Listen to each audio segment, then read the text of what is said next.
తాకట్లో ఉన్న మీ బంగారాన్ని విడిపించి ఆ రోజు ఆన్లైన్ రేటుకి కొంటాం. Sharma gold company.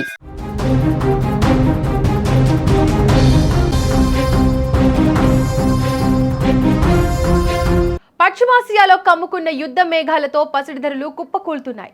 ట్రంప్ యుద్ధంపై ప్రకటించిన 5 రోజుల విరామం పెట్టుబడిదారులను డాలర్ వైపు మళ్లించింది. దీంతో బంగారం ధరలు మళ్లీ నేల చూపులు చూస్తున్నాయి.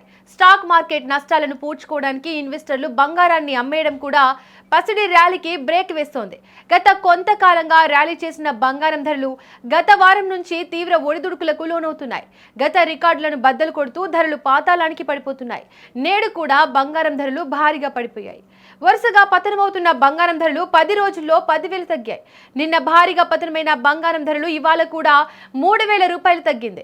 ప్రధానంగా ఇరాన్ యుద్ధం తీవ్రతరం అవుతున్న వేళ పరిస్థితులు పూర్తిగా భిన్నంగా మారిపోయాయి. ఒక పక్క డాలర్ బలపడుతుండటంతో మరోపక్క గోల్డ్ రేట్లు పతనమవుతున్నాయి. వాస్తవానికి యుద్ధం వంటి సమయాల్లో పెరగాల్సిన గోల్డ్ అండ్ సిల్వర్ తగ్గుతుండటంతో ఇన్వెస్టర్లు ఆశ్చర్యం వ్యక్తం చేస్తున్నారు. అయితే రీటైల్ పెట్టుబడిదారులు మాత్రం తగ్గుతున్న ధరలతో తమ షాపింగ్ ప్లాన్స్ తిరిగి స్టార్ట్ చేస్తున్నారు. బంగారం ధరలు భారీగా తగ్గుముఖం పట్టడంతో బంగారం ప్రియులు హర్షం వ్యక్తం చేస్తున్నారు.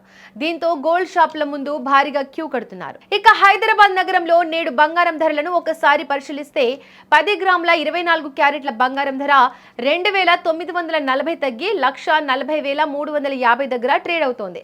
అలాగే 10 గ్రాముల 22 క్యారెట్ల బంగారం ధర 2,700 తగ్గి 1,28,650 పలుకుతోంది. ఇక 10 గ్రాముల 18 క్యారెట్ల బంగారం ధర 2,210 తగ్గి 1,05,260గా నమోదైంది.